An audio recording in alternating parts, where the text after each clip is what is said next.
Oke, Bismillah, alhamdulillah, wassalatu wassalamu ala rasulillah, amma ba'd.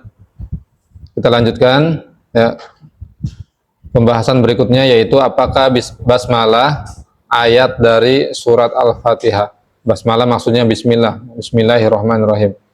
Apakah ini termasuk ayat dari surat Al-Fatihah atau bukan? Nah, di sini ada pandangan ulama ya, berbeda di dalam perkara ini. Yang pertama adalah bahwa basmalah termasuk ayat dari surat Al-Fatihah, dibaca dengan jahar di sholat jahriyah. Apa maksudnya sholat jahriyah? Sholat yang dikeraskan suaranya, seperti sholat maghrib, isya, dan sholat subuh. Kemudian tidak sah sholat jika tidak ya, dibaca di dalamnya basmalah atau bismillah, karena basmalah atau bismillah ini bagian dari Al-Fatihah, sedangkan Al-Fatihah itu adalah rukun di dalam sholat. Nah, ini pandangan pendapat yang pertama dari kalangan ulama. Kemudian yang kedua ya, pandangan ulama yang lain, yaitu basmalah bukan bagian dari surat Al-Fatihah. Jadi ia adalah ayat tersendiri, bukan bagian dari surat Al-Fatihah maupun dari surat-surat yang lain, tapi dia itu ayat tersendiri ya, yang mengawali setiap surat yang ada di dalam Al-Quran, tetapi bukan bagian dari surat-surat itu. Nah, inilah yang kemudian dipilih oleh penyusun kitab ini, yaitu tafsir Juz Amma, siapa? Syekh Muhammad Ibn Shalih Al-Utsaimin rahimahullah ta'ala. Beliau memilih pendapat yang kedua, bahwa basmalah atau bismillah bukan bagian dari surat Al-Fatihah. Dalilnya, nah yang pertama dalilnya adalah hadis qudsi riwayat Imam Muslim dari jalur sahabat Abu Hurairah ya, radhiyallahu anhu. Nabi SAW bersabda, Allah Subhanahu wa taala berfirman, qasamtu as-shalah baini wa baina 'abdi nisfain. Jadi Allah berfirman, aku membagi sholat itu menjadi dua antara aku dan hambaku. Maksudnya setengah dari Al-Fatihah itu adalah untukku, kata Allah, dan setengah yang lainnya adalah untuk hambaku.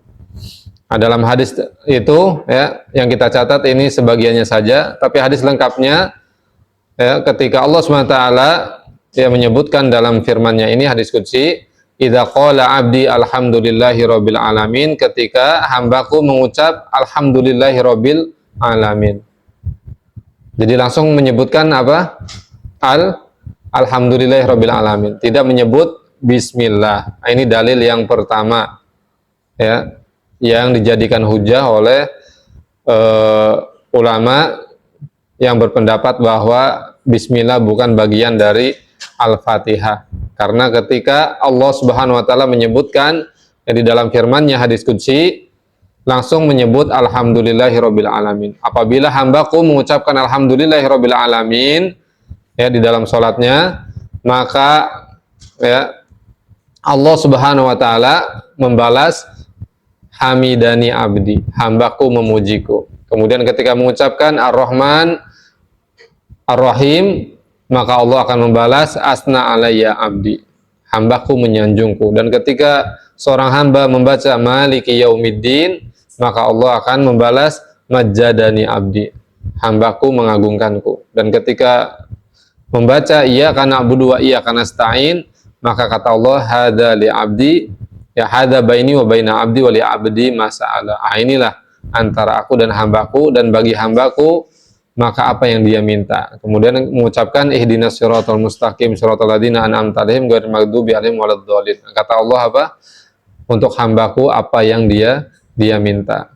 Jadi Al-Fatihah itu di ayat-ayat pertama ya, kita memuji Allah Subhanahu wa taala, menyanjungkan Allah Subhanahu wa taala, dan itu adalah untuk Allah. Kemudian di ayat berikutnya ya, di sana adalah untuk kita, karena di sana kita minta hidayah, minta petunjuk kepada Allah Subhanahu wa taala supaya ditunjukkan kepada jalan yang lurus, jalannya orang-orang yang telah diberi nikmat oleh Allah Subhanahu wa taala, itu para nabi, para siddiqin, para syuhada, dan orang-orang soleh. Nah, ini dalil yang pertama. Yang kedua ya, yang dijadikan hujah oleh para ulama yang berpandangan atau berpendapat basmalah bukan dari Al-Fatihah adalah hadis riwayat Imam Muslim dari jalur sahabat Anas bin Malik radhiyallahu anhu, ya, ketika berkata, "Sholaitu khalfan Nabi," aku sholat di belakang Nabi, wa Abi Bakar dan Abu Bakar, wa Umar dan Umar, wa Utsman dan Utsman, fakanu yastaftihuna bi alhamdulillahi rabbil alamin. Semuanya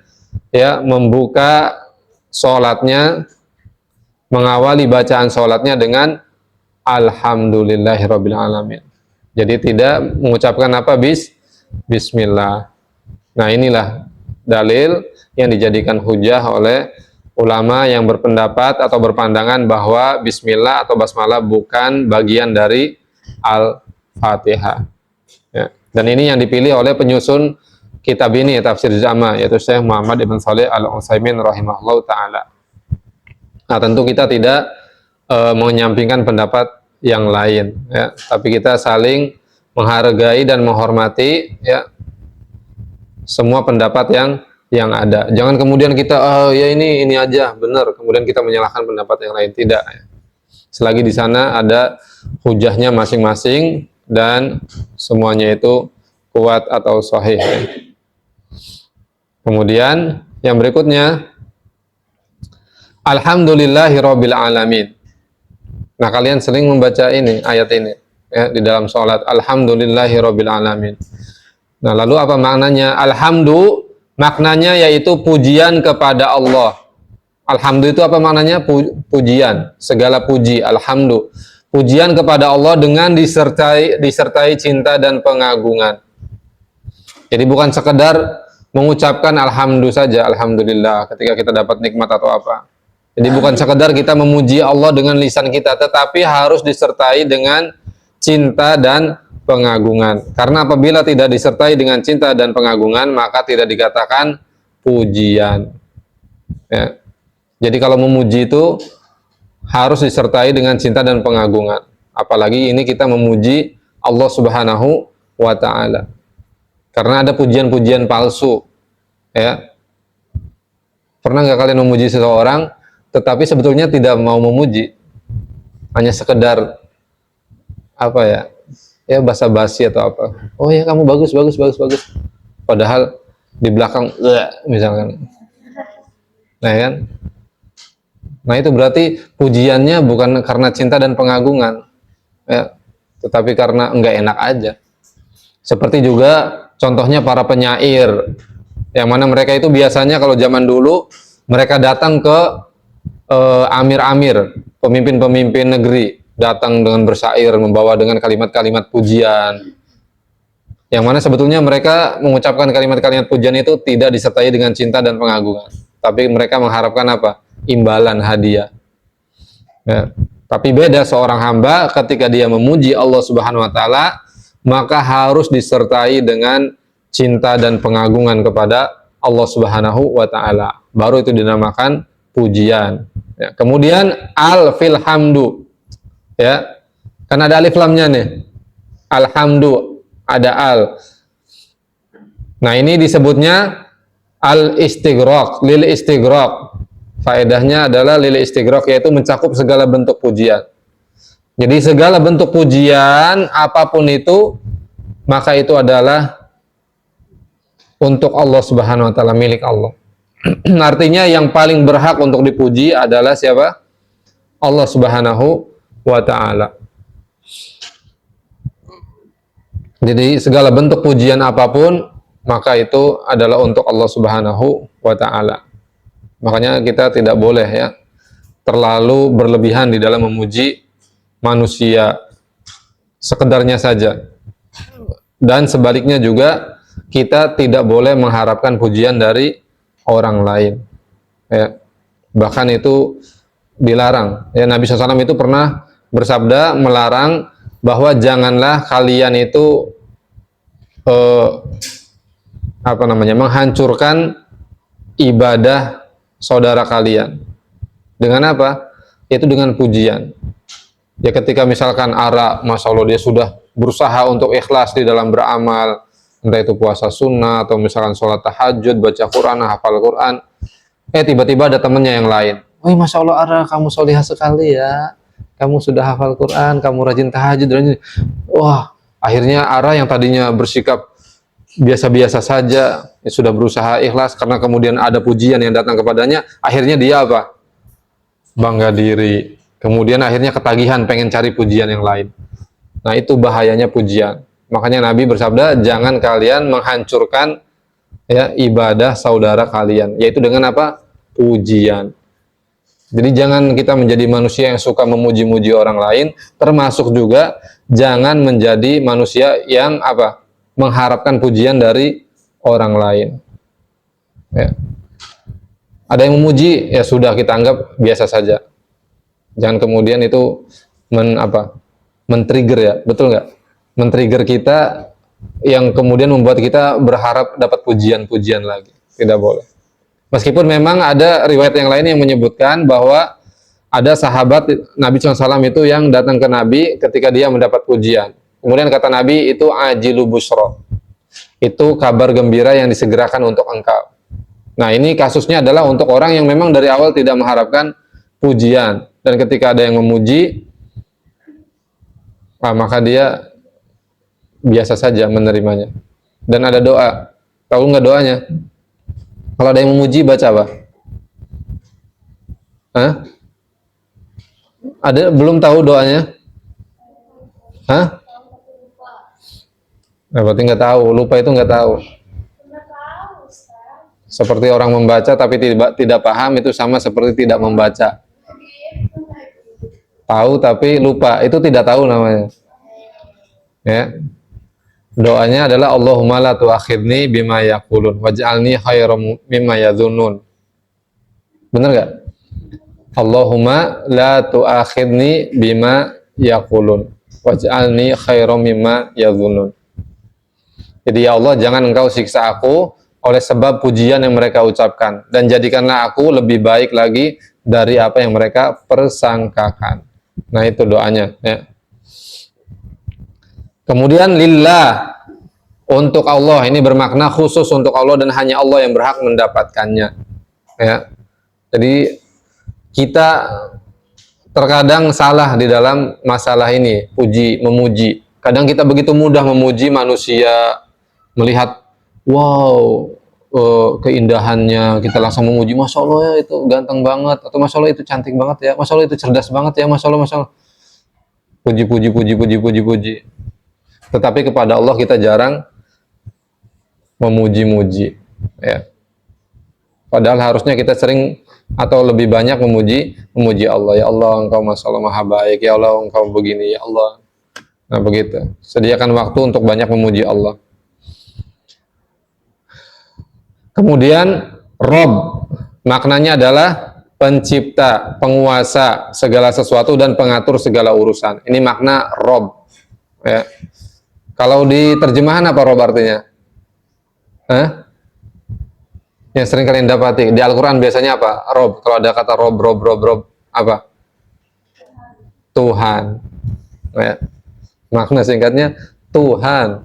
Padahal Rob ini mengandung makna yang luar biasa, luas maknanya, yaitu mencakup makna pencipta, penguasa segala sesuatu dan pengatur segala urusan. Jadi semua alam semesta, Rabbil Alamin ya, alam semesta ini diciptakan oleh Allah, kemudian dikuasai oleh Allah dan diatur semuanya oleh Allah Subhanahu wa taala. Kemudian Al-Alamin itu adalah sebutan untuk selain Allah ya. Jadi masuk ke alamin, manusia, jin, terus makhluk-makhluk yang lainnya, binatang, tumbuhan, itu masuk ke alamin. Jadi selain Allah itu disebutnya alamin, alam, termasuk juga para malaikat ya. Oke, next, terakhir. Nah, penetapan pujian yang sempurna ini faedahnya ya, faedah ayat tadi alhamdulillahirabbil alamin. Yang pertama, bahwa penetapan pujian yang sempurna itu hanyalah untuk Allah Subhanahu wa taala.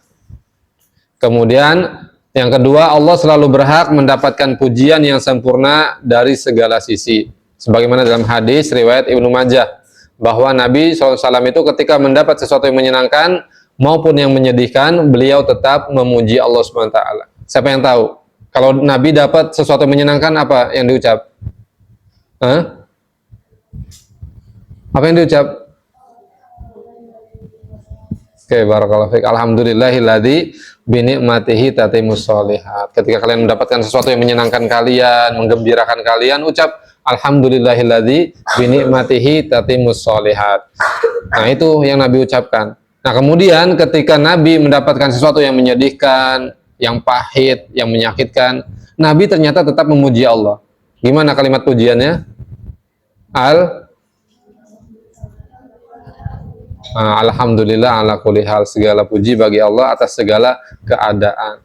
Nah, kalian sudah sampai level ini belum? Lagi senang alhamdulillah, lagi susah, lagi sedih alhamdulillah juga.